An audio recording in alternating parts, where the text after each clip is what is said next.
تقبل الله منكم.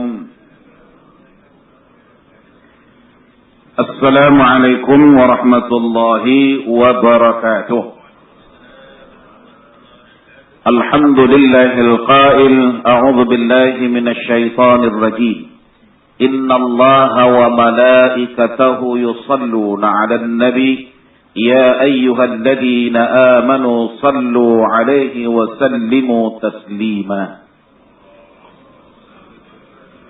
فقال رسول الله صلى الله عليه وسلم خلقت الملائكة من نور وخلق الجان من مارج من نار وخلق آدم مما وصف لكم. Allah berfirman dalam Al-Quran yang artinya sesungguhnya Allah dan para malaikat telah berselawat kepada Nabi. Oleh karena itu, wahai orang-orang yang beriman, berselawatlah kamu kepada Nabi dengan selawat yang sempurna. Allahumma salli wa sallim wa barik alaih. Baginda sallallahu alaihi wasallam bersabda yang artinya malaikat itu diciptakan daripada nur atau cahaya, dan jin pula diciptakan daripada nyalaan api, dan Adam diciptakan dari apa yang telah diterangkan kepada kamu. Maha benar Allah dengan segala firman-Nya, benar Nabi dalam berbagai sabdanya. Alhamdulillah. Puji syukur kita kehadrat Allah Subhanahu wa taala, di mana Allah sekali lagi memperkenankan kita menghadirkan diri dalam majelis ilmu kita ini. Sesungguhnya orang-orang yang sedang menuntut ilmu, duduk dalam majelis ilmu, mereka adalah bagaikan duduk di taman raudhah. Wa idza marartum bi riyadil jannah farta'u, kata Rasulullah. Manakala kamu melewati taman-taman syurga itu, maka hendaklah engkau hentikan binatang tungganganmu. Manakala kamu melewati taman-taman raudhah itu, hentikan kereta kendaraanmu itu. Qalu, sahabat bertanya, wa ma raudatal jannata ya Rasulullah? Apakah yang engkau maksudkan dengan taman syurga itu ya Rasulullah? Baginda sallallahu alaihi wasallam menjawab, halaqatu dzikr, yakni kumpulan-kumpulan zikir, zikir dalam arti kata luas, dan kemuncak daripada segala zikir itu ialah menuntut ilmu.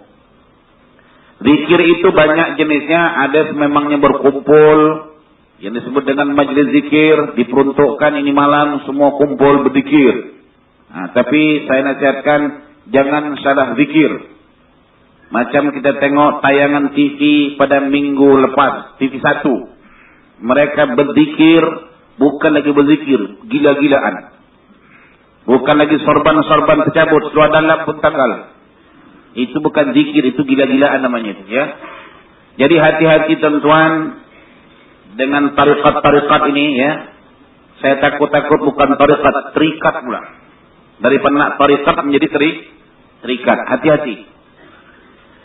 Nah, jadi di antara kemuncaknya kumpulan zikir itu ialah menuntut ilmu. Sebab tidak ada artinya berzikir tanpa ada ilmu. Ilmu itu adalah merupakan senjata untuk kita meraih kebahagiaan dunia wal akhirah. Baginda sallallahu alaihi wasallam bersabda, "Man arada ad-dunya fa'alaihi bil 'ilmi, wa man arada al-akhirah fa'alaihi bi 'ilmi." Yakni kalau kita nak kejayaan dunia, syaratnya mesti ilmu. Kalau kita nak kejayaan dunia akhirat, mesti syaratnya ilmu. Jadi tak boleh kita hanya berzikir tanpa mengetahui asal mausul fadilah-fadilahnya, dan juga tata tertibnya, dan juga disebut dengan akhlak kepada Allah Subhanahu wa taala. Nah, kemudian juga kita bersyukur kehadrat Allah Subhanahu wa taala, Allah masih lagi memberikan kita kesehatan. Semoga dengan kesehatan ini kita gunakan semaksimal mungkin untuk mengisi kekosongan-kekosongan diri kita, khususnya kosongnya diri kita ini daripada ilmu dan amal. Soal iman sih iman. Semua kita percaya kepada Allah. Itu namanya iman. Tetapi dia kurang memahami secara mendalam mahwal iman. Apa yang dimaksudkan iman yang sebenarnya. Kalau hanya berkata, adakah Anda beriman? Aku beriman. Itu artinya iman baru setakat mulut. Sedangkan iman itu bukan di mulut. Rasul Hasan al-Basri berkata, mereka yang berkata, aku beriman, tetapi perbuatannya bukan melambangkan orang yang beriman.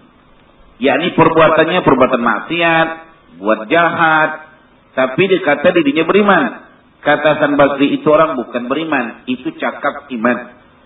Nah, jadi iman itu bukan percakapan.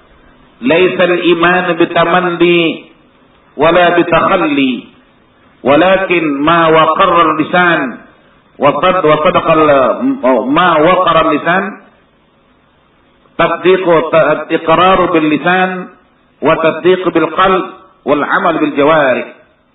Iman itu ialah diucapkan oleh lidahnya, dibenarkan oleh hatinya, dan dibuktikan oleh perbuatannya. Nah, itu beriman. Ya. Artinya iman yang dikatakannya itu dibenarkan oleh hatinya. Ada orang berkata beriman, tapi hatinya tak mengaku. Wa idza laqul ladzina amanu qalu amanna wa idza khalu ila syayatinihim qalu inna ma'akum innama nahnu mustahzi'un. Itu munafik. Mulut mereka berkata amanna, kami beriman. Tetapi manakala mereka kata Allah kembali kepada kumpulan-kumpulan yang tak beriman, dia macam itu juga. Nah, itu orang munafik. Nah, sebagaimana juga kita sebutkan pada pelajaran lalu, kita masih lagi memperkatakan tentang keimanan kepada makhluk Allah yang disebut dengan malaikat. Malaikat ini adalah jundullah, tentara Allah. Di mana jumlahnya la ya'lamuhu illallah. Tidak siapa yang tahu jumlah sebenarnya malaikat, yang tahu cuma Allah sangkinkan banyaknya. Nah, cuman ada disebutkan seperti disebutkan dalam kitab Al-Qur'an umpamanya malaikat itu ada 10 yang disebutkan, tetapi bukan 10 itu sahaja. Di antara peranan malaikat itu ialah, kedudukan malaikat itu ialah bersih daripada syahwat haywaniyah. Syahwat haywaniyah ini maknanya syahwat kebinatangan, kehaywanan, hewan ya. Atau juga disebut syahwat bahamiyah, syahwat buat. Malaikat enggak ada syahwat-syahwat seperti itu. Kalaupun ada syahwatnya, syahwat ibadah saja. Dan ibadah malaikat ini pula, dia tidak seperti kita. Kita ada salat sunat qabliyah, ba'diyah disebut rawatib. Ada hari Jumat ini pula salat sunat gerhana bulan yang disebut dengan khusuf. Ada tasbih, ada tahlil. Kita bermacam-macam ibadah yang boleh kita lakukan. Adapun malaikat ini enggak satu macam aja. Wa nahnu nusabbihu bihamdika wa nuqaddisu lak. Maknanya ada malaikat ni yang tugas dia hanya mentakdis Allah. Jadi subhanal malikul quddus, subhanal malikul quddus, subhanal malikul quddus. Itulah amalan dia, tak ada yang lain. Ada pula satu lagi jenisnya lagi, dia bersujud. Wa idh qulna lil malaikati isjudu li adama fasajadu. Tatkala Allah kata hormat tunduklah kepada Adam, sujud, dia sujud terus, hormat terus. Jadi tak ada penambahan. Dalam arti kata lain, malaikat ini tidak ada choice dalam hidupnya. Tak ada pilihan. Itu satu section saja. Tapi dalam bentuk khairat, dalam bentuk baik. Yang namanya haywaniyah, al-bahamiyah, syaitaniyah, itu enggak ada. Kita ni macam-macam ada. Nafsu syaitan pun ada, nafsu haiwan pun ada. Nafsu bajing tengi pun ada, macam-macam nafsu ada. Nafsu makan, ya ilaha illallah. Asalkan sebut makan aja, bergairah dia. Ada pula nafsu nak kawin aja. Jalan dah mengengkang pun nak kawin lagi tu. Itu dah keterlaluan. Nah, ada pula nafsu nak tidur aja. Baru pukul 8 nak tidur. 9:30. Itu nafsu penyakitan namanya. Nah, dan jauh daripada keinginan hawa nafsu daripada perbuatan-perbuatan dosa. Disebut la ya'sunallah ma amarahum wa yaf'aluna ma yu'marun. 'Alaiha malaikatun ghiladun shidadun la ya'sunallah ma amarahum wa yaf'aluna ma yu'marun, kata Allah. Di mana neraka itu dijaga ketat oleh malaikat. Ada pula malaikat yang menjaga neraka. Chiefnya malaikat Malik. Ya, itu Malik itu penjaga neraka. Di mana katanya ghiladun shidadun, dijaga ketat dan suasananya bengis. La ya'sunallah, mereka tidak pernah mendurhakai Allah. Ma amarahum, apa juga yang Allah perintah kepada mereka. Maknanya kalau Allah kata humbankan ini, hamba Allah ini, malaikat humbankan. Tak ada kesian-kesian, tak ada. Nah, jadi jangan nanti Pak Haji, Mak Haji yang dah tua-tua mengharapkan ihsan malaikat. Dia tak ada ihsan. La ya'sunallah. Allah kata humban. Kalau di dunia ini, makanya penjara-penjara, orang yang sudah berumur 60 tahun, masuk penjara tak dirotan. Betul nggak? Walaupun dia merogol. Undang-undang merogol itu dirotan, dimasuk jil dirotan. Tapi kalau sudah 60 tahun ke atas, saya tahulah undang-undang Singapura, terdapat laki-laki umur 60 tahun ke atas merogol, dia hanya masuk jil, tidak dirotan. Betul? Itu undang Singapura. Kalau Pak Haji tak percaya, cuba buat. Nak pastikan maksud saya. Kenapa dibuat Pak Haji? Nak pastikan aja. Memang dia tidak dirotan. Dia masuk jil saja. Jadi kalau saya punya, kalau pendapat saya tanya, ini saya undang-undang tak setuju. Sepatutnya Pak Haji, bukan Pak Haji ini mudah sebutan lah ya. Orang tua sudah umur 60 tahun, kalau di merogol, kalau saya lah punya undang-undang, saya berundang, ini memang disebat. Engkau dah tua yang kerja engkau, bukan lagi disuruh, bukan saja dirotan, dibakar. Sebab dah tak layak lagi itu engkau punya kerja, kerjakan juga. Tapi kalau nak muda barangkali ya, nakal-nakal, ugal-ugal, ya boleh saja. Tapi kalau dah tua pula itu kerja, tak pula dirotan, kurang adil. Rotan betul-betul. Kalau perlu ditarik tengah-tengah jalan beduk. Pukulkan kompang. Inilah orang tua merogol. Gedebung. Merogol. Begitu undang-undang itu dibuat supaya jera dia. Kalau tidak bahaya tuan-tuan. Apalagi yang tak beriman. Ya? Hidup susah, makan susah, rumah susah. Dia tangkap bagus. Apalagi penjara Singapura. Tempat bersih, sakit diobati, makan diberi. Oh, macam hotel perasaannya. Di luar kerja susah, duit pun susah, anak pun dah benci, ya kan? Bahaya itu. Ya. Jadi jangan mengharap nanti malaikat itu kasihan. Ustaz, tak akan malaikat nak pukul Mak Haji dah tua macam ini. Jangan hayal dia. Lagi tua malaikat itu lagi greget. Lagi geram dia. La ya'sunallah ma amarahum wa yaf'aluna ma yu'marun. Artinya kalau Allah Taala suruh sebat, dia sebat. Tak ada kesian, tak ada apa. Itu yang dimaksudkan bahwa malaikat Allah ini tidak, apa kata tadi, malaikat itu bersih daripada syahwat haiwaniyah dan jauh daripada keinginan hawa nafsu, dari perbuatan-perbuatan dosa dan juga kesalahan. Jadi malaikat itu juga termasuk makhluk Allah yang maksum. Maksum artinya terpelihara, terjaga daripada dosa. Malaikat-malaikat itu tidak seperti hidupnya manusia. Kita manusia ini nak makan, nak minum, nak tidur, nak berjalan, nak berpakaian dan sebagainya. Ya? Tak sama dengan manusia. Mereka, yakni malaikat itu tidak makan. Malaikat itu juga tidak minum. Dan malaikat itu juga tidak tidur. Dan tidak berkahwin. Tak makan, tak minum, tak tidur. Bayangkan tu. Ustaz, bagaimana dengan malaikat tu? Ada yang mati tak? Ada tak malaikat tu yang mati? Malaikat itu pastinya mati. Cuma adakah dia mati seperti kita nih? Ada yang mati, ada yang lahir, ada yang muda, ada yang tua. Jawabnya tak ada. Ya. Tidak ada yang namanya malaikat tua, malaikat muda, malaikat kanak-kanak. Tak ada. Ya. Cuma soal mati tetap mati. Dan dia tidak ada bertambah dikenakan proses kelahiran.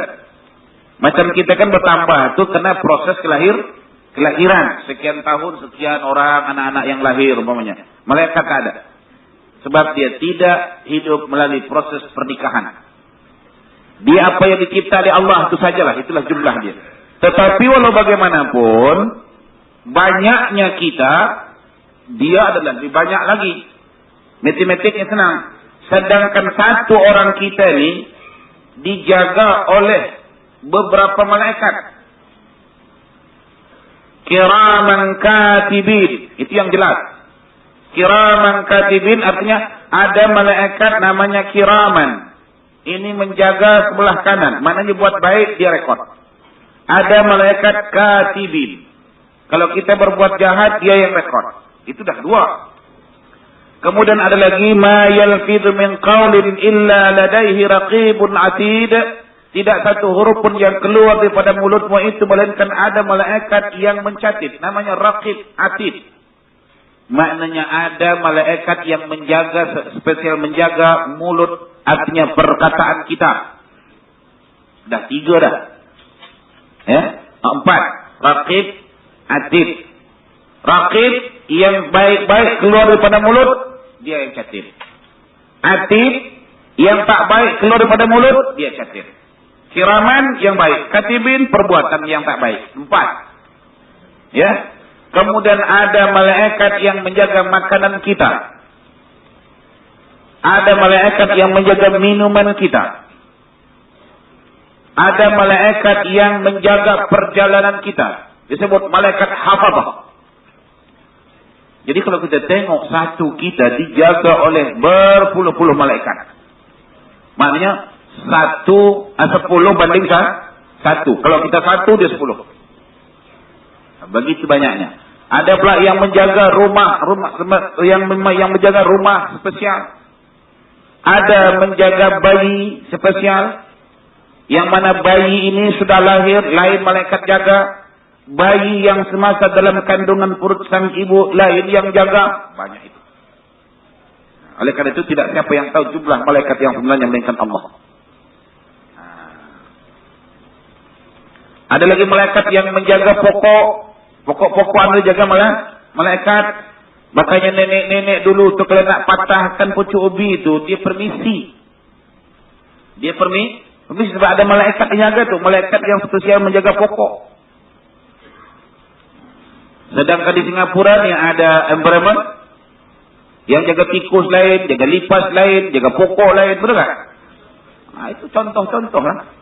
Kalau manusia demikian, apatah lagi malah malaikat. Dan tidak berkahwin ya. Nah, malaikat itu. Nah, jadi kalau dikatakan malaikat berkahwin, macam yang dikatakan oleh seorang wanita Eden, kenapa itu? Si Eden ya. Yang dikata dia kawin dengan malaikat Jibril. Nah, dianggap Jibril itu buta. Dalam hati saya lah, usahakan Jibril, aku pun tak selera dengan engkau. Muka tak malu. Sekarang ditangkap sumbat kelamjil. Bayangkan isteri Jibril masuk penjara. Tak logik di akal. Tapi dia mendakwa dirinya berkahwin dengan malaikat Jibril. Konon-kononnya Jibril nanti dia menjadi nabi perempuan. Nah, kalau saya tak silap namanya Ibu Eden ke apa? Eden ini orang Jawa bilang gila. Rekoni Edan orangnya. Edan itu gila kan? Jadi betul lah dia gila sebenarnya. Mengaku diri dia berkahwin dengan malaikat Jibril. Marah malaikat Jibril. Kata malaikat Jibril, kau hina aku kah? Takkan aku selera dengan kau. Banyak lagi aku boleh pilih, kata malaikat Jibril. Sedangkan dalam pengetahuan ilmu tauhid kita, malaikat itu tidak berkahwin. Jadi kalau ada dia mendakwa, ada orang mendakwa malaikat itu berkawin, itu wajib kita tidak percaya. Malaikat itu mempunyai suatu alam yang tersendiri, disebut alam malakut. Jadi alam dia pun tak sama dengan alam kita. Alam kita ni alam maya fana nama dia. Atau disebut alam fana. Tentu saja malaikat itu tidak demikian. Sehingga katanya ada malaikat itu di langit dan sebagainya. Jadi alam dia itu tak boleh kita nak sebut macam mana. Yang jelas berlainan. Alam apa namanya malakut, ada alam jabarut. Saya lupa ni alam-alam ni ya. Alam roh. Alam roh pun ada. Alam roh ini dua. Ada yang di illiyin. Itu para roh-rohnya para anbiya wal mursalin. Itu di illiyin. Ada roh syuhada. Roh syuhada ini kata Rasulullah dalam paruh burung yang hijau. Itu burung itu jangan Pak Haji bayangkan macam burung selendit, bukan. Nabi sebut tu hijau tu maknanya kita fahamlah hijau, tapi hijau macam mana, burung tu burung macam mana, wallahu a'lam. Tapi kata Rasulullah, rohnya para syuhada di dalam paruh burung nan hijau. Rohnya para kafirin dalam neraka sakar. Adapun roh yang paling di bawah sekali ialah rohnya munafiqin. Innal munafiqina fid darkil asfali minan nar, kata Allah. Sesungguhnya orang-orang munafik itu dialah neraka yang paling bawah sekali. Jadi kalau kita tengok orang munafik ni dengan orang kafir, dia lebih teruk munafik. Tapi jelaslah, sebab orang munafik ini susah kita nak kesan. Kalau kafir ni dah jelas dia kan? Jelas. Hari Minggu dia pergi gereja dia, nampak. Kadang-kadang dia bangga lagi pakai itu. Ya kan? Tapi orang munafik ni susah. Ustaz songkok tinggi, dia lagi tinggi. Pak Haji pakai sorban, dia lagi tinggi sorbannya. Susah nak cam. Bak istilahnya musang berbulu ayam. Jadi kadang-kadang musang berbulu ayam, yang jadi mangsa itu ayam kan? Fikir saya ayam kawan dia, rupanya musang. Ini munafik. Oleh karena itu hukuman bagi dia lebih teruk daripada kafir. Innal munafiqina fid darkil asfali minan nar, kata Allah. Sesungguhnya orang-orang munafik itu dialah asfal. Asfal mana paling bawah daripada neraka Allah. Na'udzubillah tsumma na'udzubillah. Itu alam roh. Kemudian ada lagi alam roh ini yang dia tersangkut. Sangkut di pokok.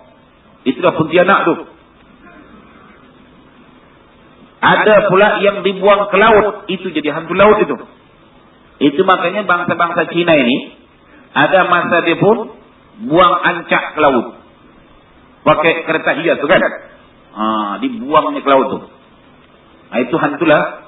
Hantu laut. Dia menjadi hantu laut. Demikian juga hantu ini orang yang banyak Tuhan dia. Jumpa pokok Tuhan. Jumpa gunung Tuhan. Jumpa di Tuhan. Maka kita tak boleh banyak Tuhan. Sebab kalau banyak Tuhan jadi hantu. Hantu. Kemudian ada alam yang terapung-apung. Terapung-apung ni maknanya ke bumi tidak, ke langit pun tidak. Ini orang yang mati berhutang. Allahu Akbar. Maka kata Rasulullah yang pertama sekali diambil berat, atau yang pertama sekali diurus bagi si mati itu ialah hutang dia. Sebab manakala hutang dia tidak dibayar, ar-ruhu mu'allaqatun bainas sama'i wal ardh. Kata Rasulullah, roh dia tergantung antara langit dengan bumi. Mana langit tak terima, bumi pun tak terima. Dia terbang. Pokok pun tak terima, laut pun tak terima. Kata laut, kami terima model-model yang jim-jim saja. Kata pokok, kami model Pontianak punya. Engkau pontianak pun tidak, jin pun tidak. Jadi kalau pontianak tidak, jin tidak, pokok pun tak terima, laut pun tak terima, itu dia balik-balik ke rumah tu. Dia balik ke rumah, disobek-sobeknya bantal. Kadang-kadang dia duduk di dapur. Satu makcik mana makcik tu? Bukan dia. Suami tu dah meninggal. Dia tinggal sama makcik tu 2 beranak aja. Asalkan maris, suami yang meninggal tu duduk di meja. Duduk meja tu. Tapi tak bercakap. Sebenarnya itu bukan apa-apa. Itu hanya menyerupai dia. Jasad dia itu memang sudah terkubur lah. Tapi roh dia tu. Roh dia itulah tadi. Akibat dia durhaka. Demikian juga roh orang yang mati. Yang dia berdosa dengan mak. Tidak sempat minta ampun dengan mak. Dan mak pun tak maafkan. Ini dia sekali-sekala boleh menjadi himar. Keledai. Ini terjadi di zaman sahabat radhiyallahu anhu. Seorang anak meninggal, tak sempat minta maaf dengan mak. Sebab dia dengan mak 2 kali. Dia panggil mak itu bukan mak. Bukan mama, bukan umi, bukan apa. Dia panggil himar. Himar, sini dulu. Dia panggil mak tu, keledai, sini dulu. Kalau semuanya pergi keledai, pergi sana. Sekali dia mati, dia pun jadi keledai. Satu kumpulan, mereka yang satu kumpulan itu kata nak pergi ke tempat-tempat, tapi belum sampai ke tempat tujuan, mereka tu kemalaman. Kemudian mereka tu pasang khemah di situ, bermalamlah mereka di situ, tidur situ. Tapi malam tu mereka tak boleh tidur sebab terganggu bunyi suara keledai itu. Sampai pagi mereka tak boleh tidur. Kemudian dah subuh tu mereka pun pergi dan nak cari mana ni keledai tadi malam yang suaranya mengganggu tidur. Cari-cari kawasan itu tak ada keledai itu. Yang ditemui mereka ialah sebuah rumah yang gubuk. Rumah tua. Kemudian diketuk pintu tadi, keluarlah nenek tua. Rupanya rumah pun tua, nenek itu pun tua. Dan mereka bertanya, "Nek, kami nak tanya, ada tak nenek pelihara himar?" Kata nenek itu, "Tak ada." "Nek, kami dengar ini hari apa himar ni tadi malam, kami tak boleh tidur di semua ni. Bukan main bisingnya." Oh, kata nenek itu, bukan himar itu. Itu adalah bunyi suara anak saya untuk kubur tu. Rupanya kubur anak itu dekat rumah tu. Terperanjat mereka. Kenapa demikian? Itulah nenek itu cerita. Dulu anakku ni semasa hidupnya, kata nenek ni, dia tak ada hormat sikit dengan aku. Dia panggil aku bukan mak, bukan mami, bukan apa. Dia panggil himar. Kemudian dia mati. Mana kuburannya? Nenek itu pun bawa. Kemudian tak ada bunyi. Kemudian kata nenek ni, kalau kamu nak pastikan ni tengok di himar itu tidak, nenek itu panggil anak dia mati itu. Keluar daripada lubang-lubang kubur macam asap, sekali bentuk keledai. Kita kadang-kadang siang-siang kita tengok langit tu ada macam kuda, ada macam kambing, oleh. Macam itulah, tapi bukan itu. Macam itulah dia. Dipanggilnya ni anak, keluar asap gitu. Mungkin buku asap, tapi asap ni lama-lama berbentuk keledai. Patutlah. Jadi sesiapa yang berdosa dengan mak, minta maaf. Tapi minta maaf ni sebelum mati tu. Kalau kita minta maaf kepada yang sudah mati, yang mati tak boleh memberi. Yang mati hanya boleh menerima. Dia boleh terima doa-doa kita, tapi dia tak boleh doakan kita. Nampak itu? Jadi tidak ada istilah hukum mengatakan kita mesti minta maaf dengan semati. Macam mana semati nak bagi maaf? Dia tak boleh memberi lagi. Inqata, putus bagi dia. Jadi pastikan minta maaf itu sebelum dia mati. Nah, itu tadi alam roh. Alam jin lain lagi. Banyak alam. Yang senangnya cakap, setiap makhluk mempunyai alam tersendiri. Sebanyak mana makhluk Allah, sebanyak itulah alamnya. Jadi Ustaz, roh itu makhluk tidak? Ya. Yang namanya makhluk itu, setiap sesuatu yang dicipta oleh Allah itu makhluk. Roh itu dicipta oleh Allah kan? Makhluk. Semasa kita hidup ini, antara jasad dengan roh bersatu. Oleh karena itu nanti jasad kita dari tanah dikuburkan dalam tanah. Roh itu daripada Allah dikembali kepada Allah. Nah, tatkala sudah berpisah. Kemudian lagi saya sampaikan tentang roh nih. Roh ini ada roh yang baik, ada roh yang jahat. Nah, yang jahat itu saya katakanlah banyak dosa kepada Allah yang dia tidak minta ampun, tidak bertaubat, baik itu dosa kepada Allah, apakah dia juga berdosa kepada sesama makhluk Allah. Nah, inilah. Maka sebaik-baiknya kalau kematian itu janganlah kita membawa dosa-dosa orang lain. Kalau bawa dosa kita tanggung jawab. Kadang-kadang dosa orang lain kita bawa. Na'udzubillah min dzalik.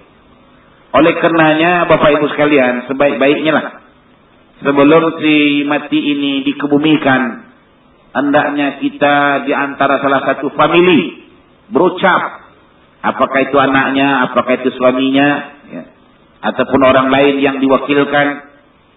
Di antara ucapan itu ialah sebelum Allahyarham ini kita antar ke tempat istirahat penghabisan baginya. Tentu saja beliau ini duduk semasa hayatnya, semasa hidupnya banyak bergaul dengan tuan-tuan. Tentu saja beliau barangkali ada melakukan kesilapan, kesalahan yang menyentuh perasaan tuan-tuan. Maka sebelum kita antar, maafkanlah dia di atas kesalahan kesilapannya. Maaf, sebut maaf, maaf, maaf, maaf, maaf. Kan begitu.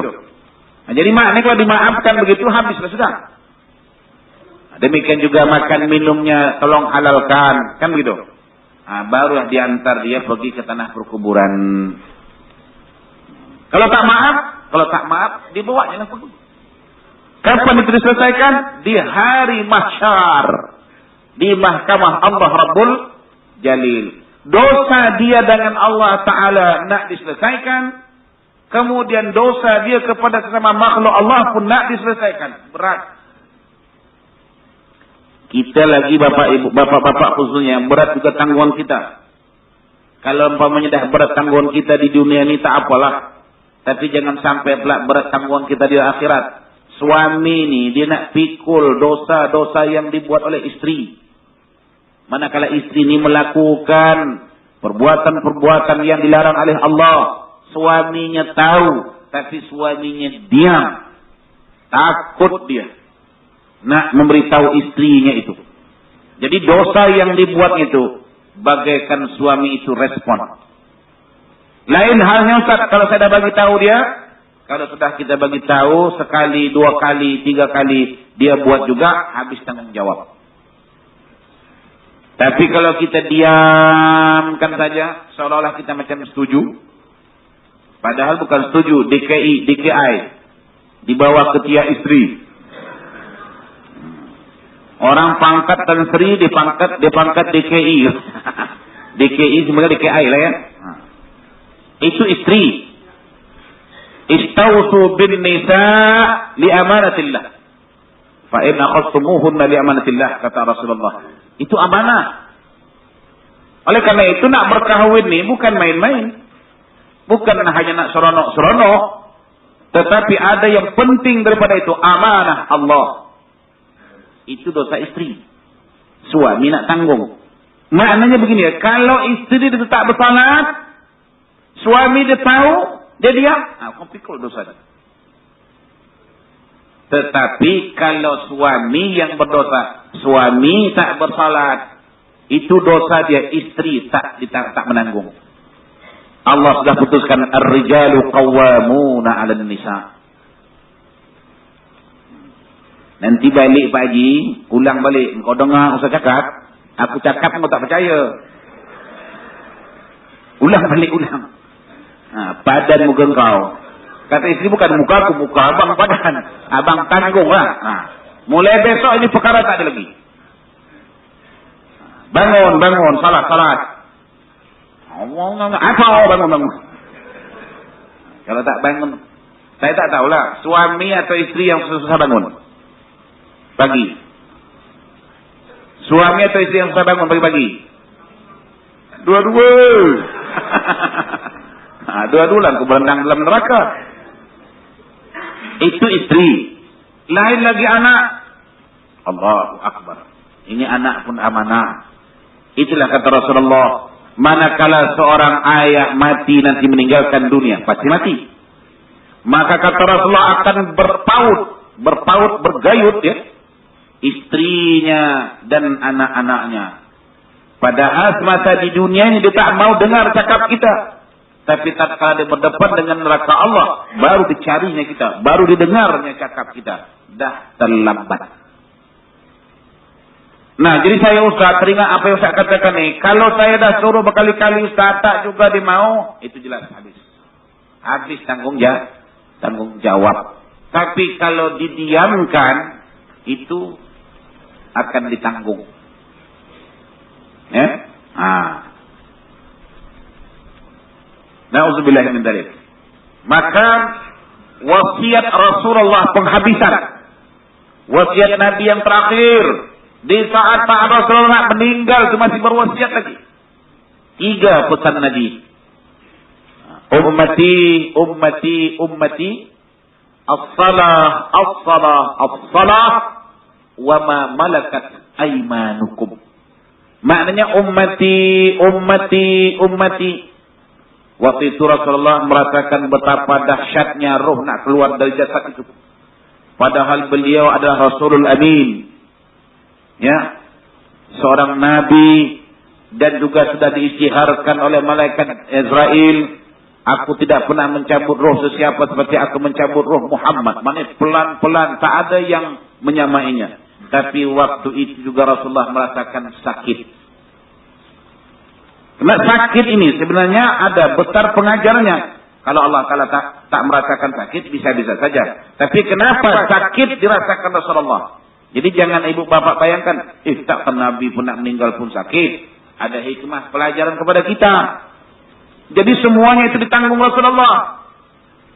Aku nak beritahu kepada umatku, kata Nabi, aku pikul itu tanggung jawab. Apa dia? Sakitnya roh nak keluar dari tubuh itu. Sehingga kata Fatimah, ayahku meminta kepada aku bekas berisi air untuk dibawakan dekat aku, di dekatnya, kata Fatimah.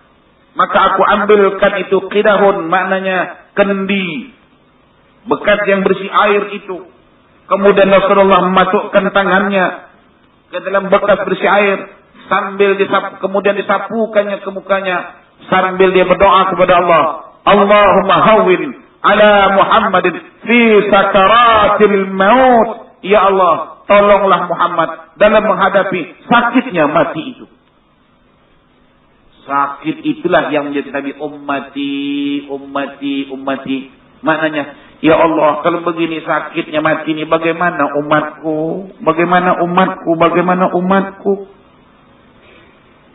Nak mati pun ingat umat.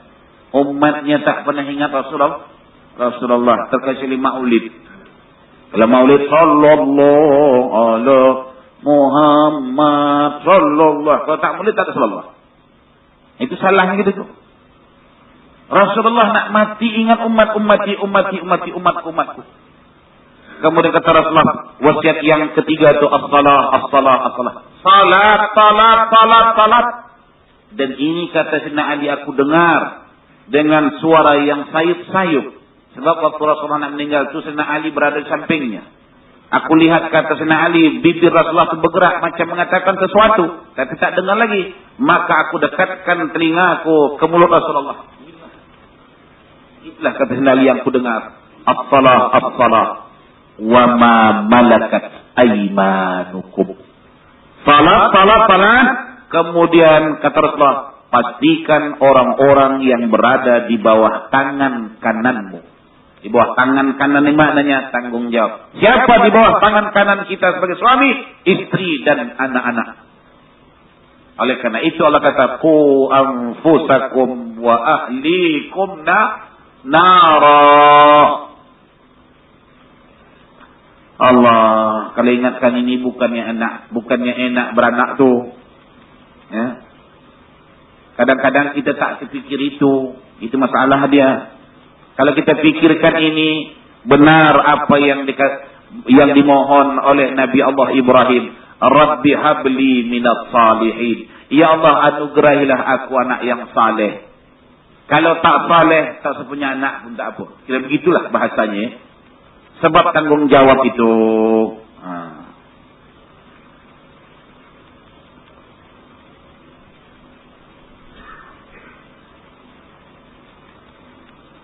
Oke? Demikian tuan-tuan ya. Jadi pastikan di samping kita ibu bapak bersalat, anak-anak juga bersalat. Saya yakin mak bapak bersalat, tapi saya tak yakin anak-anak juga bersalat. Anak-anak semua salat tak? Entah kenapa aku lupa. Lupa. Jangan ya. Malaikat itu mempunyai satu alam yang tersendiri, dan disebutkan alam-alam tadi ya. Malaikat itu bebas mengikut hal ikhwal mereka sendiri. Dan tidak melakukan perkara-perkara yang biasa dilakukan oleh manusia. Apa yang umpamanya? Makan, minum, hubungan dengan kebendaan. Seperti material dunia dan sebagainya, itu enggak ada. Malaikat itu enggak ada itu. Malaikat tak perlukan rumah-rumah, tak perlukan kendaraan-kendaraan, ya, tak perlu. Malaikat itu juga boleh menjelma, menyerupai bentuk manusia atau lain-lain bentuk yang boleh dilihat. Tapi bagaimanapun tidak dalam bentuk yang hodoh-hodoh. Kalau yang bentuk hodoh-hodoh itu ialah iblis. Malaikat walaupun boleh berbentuk, katalah, kalau malaikat itu berbentuk manusia yang cantik. Perkara ini jelas.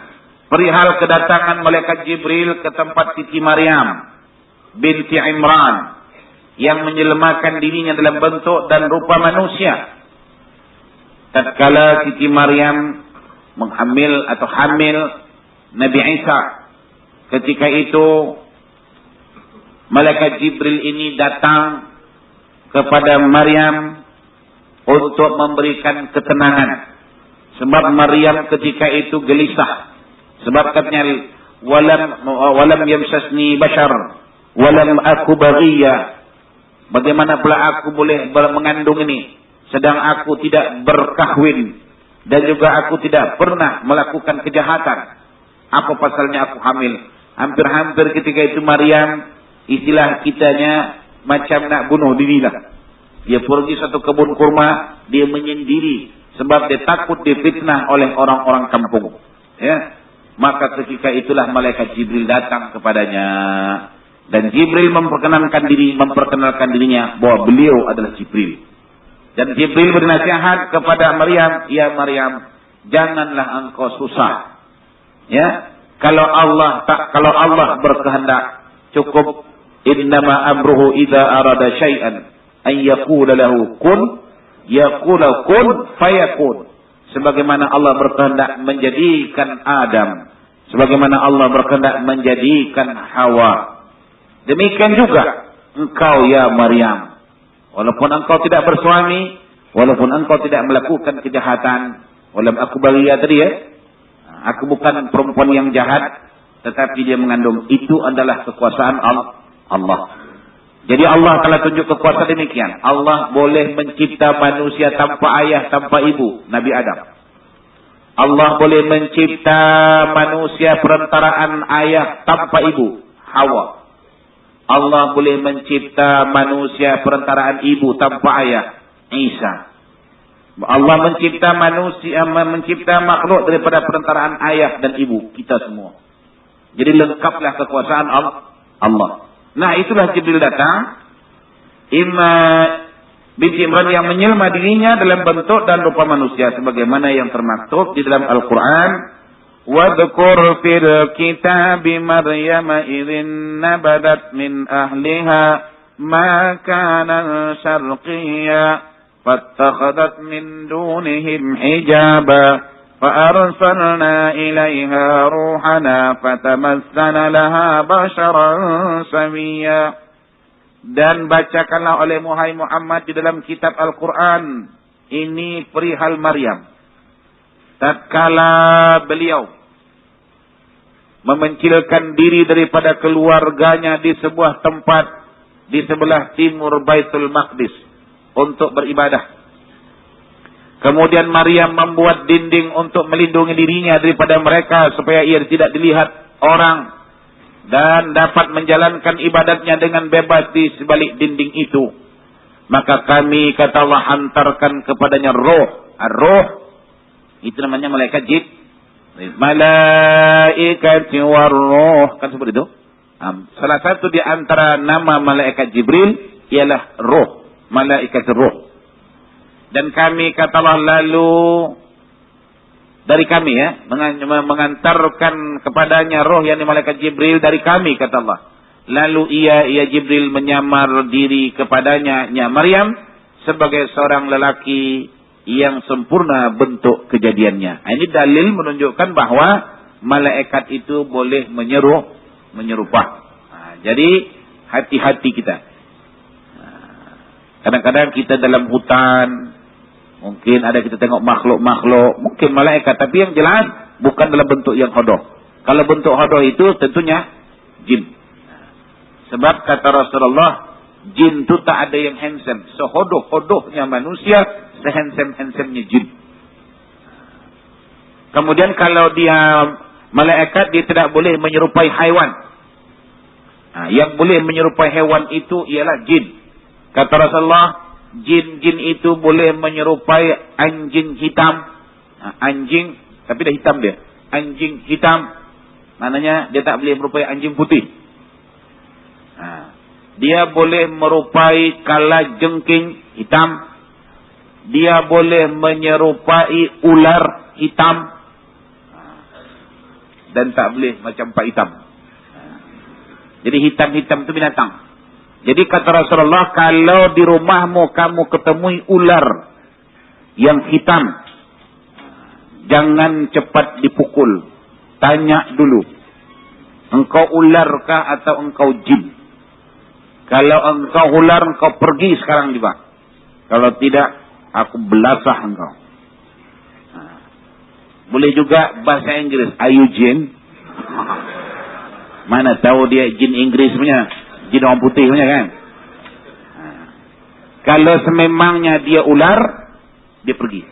Tapi kalau jin, dia bertahan di situ. Hati-hati. Wa ima ular, wa ima kalajengking, kata Rasulullah, wa ima kucing hitam. Itu makanya kalau tengok orang putih, Mak Saleh ni, ading-adingan film kadang-kadang. Ada juga kucing tu ikut shooting. Kucing hitam tu. Yang dia menunjukkan itu adalah sebenarnya makhluk jahat. Memang demikian ya. Jadi kalau Pak Haji pelihara kucing hitam, pastikan dulu. Ini betul. Kadang-kadang dia tengok kucing itu bagus, dia punya bulu hitam, matanya terang. Mana tahu jin. Dan mungkin saja. Sangkinkan dia jin ni, ada seorang hamba Allah pelihara kucing ni, dia nak pergi berumrah tapi tak boleh pergi. Bayangkan, kenapa? Dia kata, Ustaz, saya kepingin sekali nak pergi umrah tu. Tapi saya ada kucing, tak ada yang jaga. Maknanya kucing tu jin itu. Sangkinkan jinnya yang punya diri boleh tertahan nak pergi umrah. Bayangkan. Kemudian satu ketika pula saya jumpa satu Pak Haji tu nak bayar zakat fitrah kucing. Sebab wajib kita bayar zakat fitrah atas tanggungan. Rupanya kucing dia tu pun ditanggung juga. Belanja sebulan entah berapa dolar lah. Jadi Ustaz, saya nak bayar zakat kucing saya. Saya pun terperanjat. Saya kata kucing tu Islam. Kata Islam.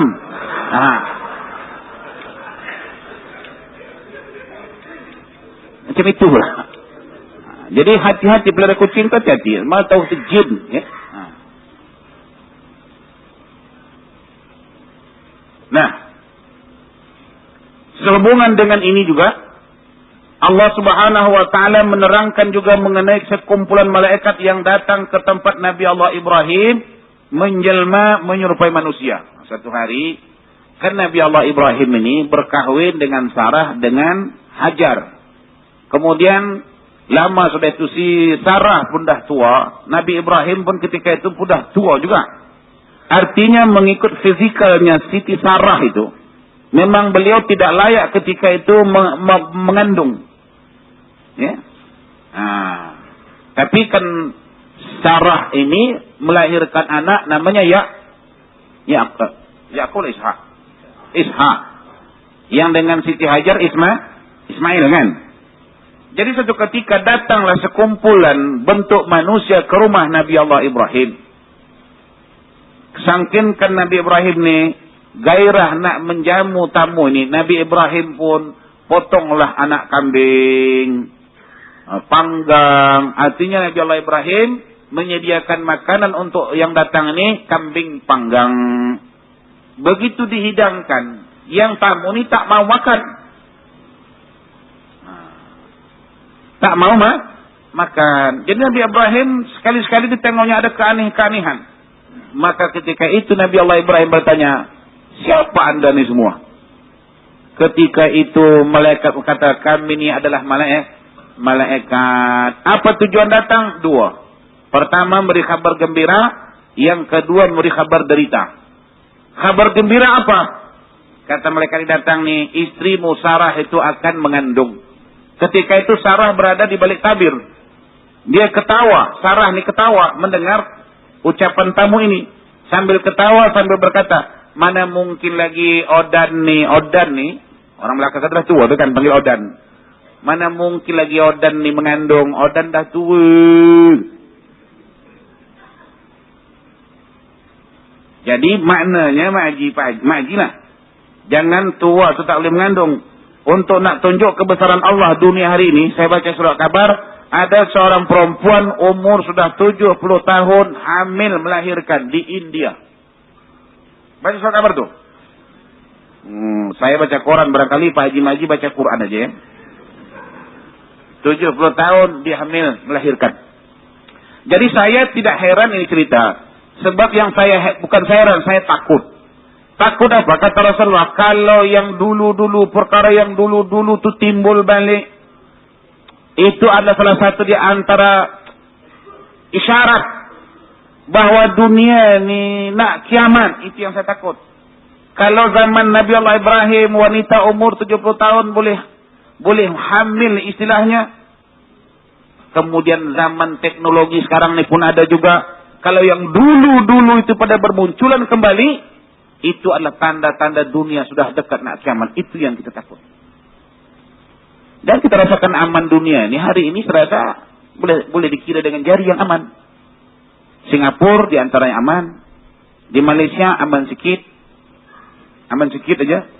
Di Indonesia kacau. Apa sebab kacau? Banjir di mana-mana. Di Haiti ini hari gempa 7 poin sekian Richter. Di negara-negara Eropa salji. Di negara-negara Cina salji, nampak itu. Jadi tak ada dunia yang aman lagi. Yang aman nampaknya yang masih stabil lagi kita. Nah, ini tidak terlepas, terus terang dibilang, ini tidak terlepas daripada sumbangan masyarakat Islam. Sumbangan kita tak nampak, sumbangan kita spiritual. Melalui doa kita, sujud kita kepada Allah. Ya. Kemudian dengan infak-infak yang dihulurkan itu, rajin-rajinlah berinfak. Sebab kata Rasulullah, dengan sumbangan yang kau beri itu, dapat menutup 70 pintu-pintu bala. Ini tidak mustahil. Ini dah dibuktikan oleh Allah Subhanahu wa taala sekarang. Oleh karena itu jangan lokek.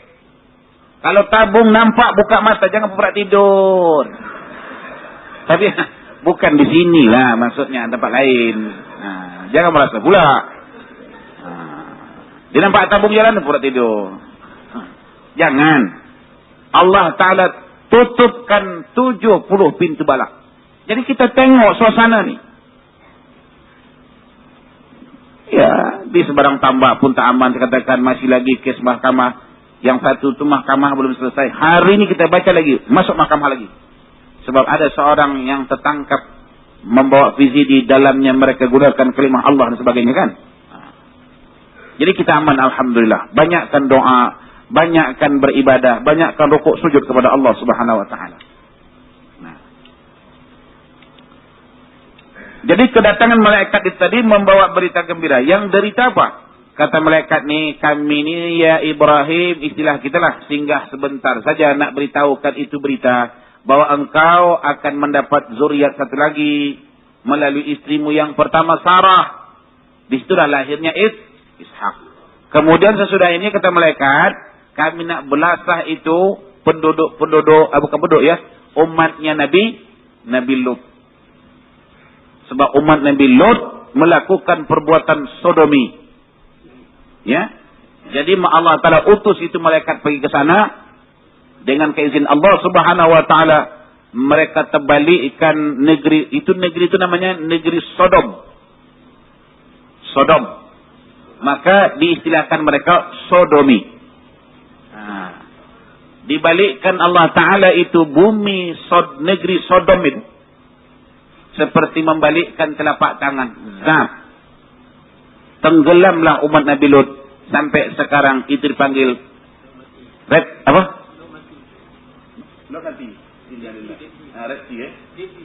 Sea.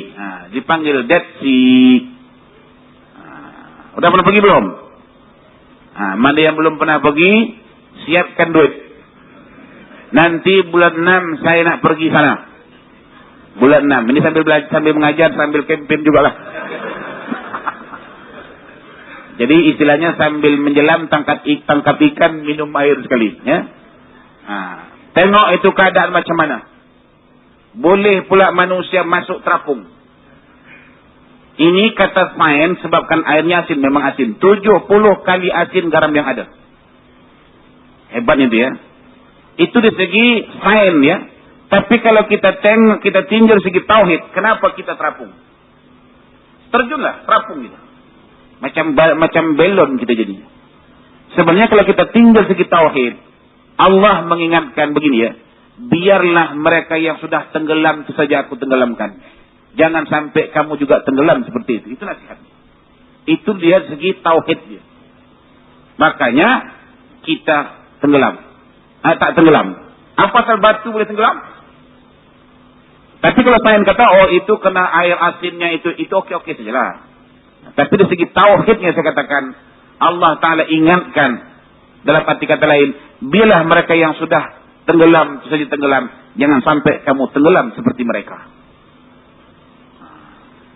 Nah itu berita yang dibawa oleh malaikat itu, bahwa istrinya Siti Sarah yang sudah tua akan mengandung dan melahirkan seorang anak lelaki. Nabi Allah Ibrahim menyangka bahwa rombongan yang datang kepadanya itu adalah tetamu dari manusia biasa. Lalu dihidangkannya makanan seekor anak lembu ya, yang sudah dipanggang, lembu golek itu. Peristiwa ini telah diterangkan oleh Allah dalam Al-Quran. Bacalah dia surah Hud, karena surah Hud ini terlalu panjang, waktu kita tak cukup. Minggu depan kita lanjutkan lagi, insyaallah.